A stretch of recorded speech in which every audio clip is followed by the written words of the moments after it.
Hi, in this lecture you're going to learn about variables. So what is a variable?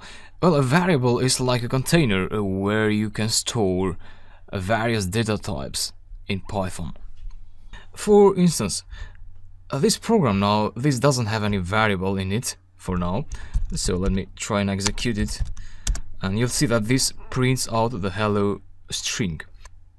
String is a data type, but we'll cover that later. Now, what is a variable? Well, variables will keep your code more organized. Let me create a variable here, greeting. So you can call your variables whatever you like. You can give them any name. However, there are some naming rules which I'll mention in just a bit. So let me create this variable for now. I'll store in this variable, I said variables are like containers, so I'll store this text in the variable greeting. And then what I do is, instead of doing print hello, I'll do print greeting. And save the script, Ctrl S, and then go to the command line, the upper arrow key, enter to execute, and you get the same output. So this is how you create a variable. You don't use any quotes, because when you use quotes you are creating a string data type, not a variable. And you can also use a dash before the variable. That would also be fine. So you get the output correctly, but you cannot use numbers before the variable. So Ctrl S to save, execute, and you get an invalid syntax. So this syntax is not valid in Python, but you can use numbers after or between the variable name. Let's say here greeting 2.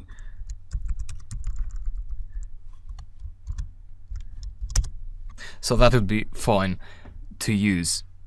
So that's the condition about naming your variables. You can start them with a letter or an underscore. Now, if you're not experienced with programming, you may still be confused on why do we use these variables. Well, this is a very simple program, actually very useless, but normally your programs will interact with users. That is what we call a real program. You create a program to give it to people so they can interact with the program, they can generate all different outputs and so on. So let's go ahead and make this program more dynamic. So what I'll do here is I'll get the text from the user interactively. To do that, you need to use the input function. This is also a Python function. Inside the function, you can enter a message to the user. So let's say write a greeting, a colon, and make some space there, and then you print greeting 2. Yeah, save the script, execute, and now the program is asking us to enter some input. So let's go ahead and say hi this time, and we get the output printed out in here.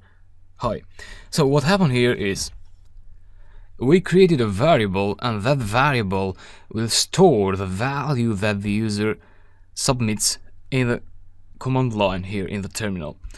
So the user submitted the hi text, and this text will be stored in this variable. So as I said, variables are like containers, and then you can use this text in various ways. But in this scenario, I'm just passing it to the print function, so I want to print it out on the terminal here.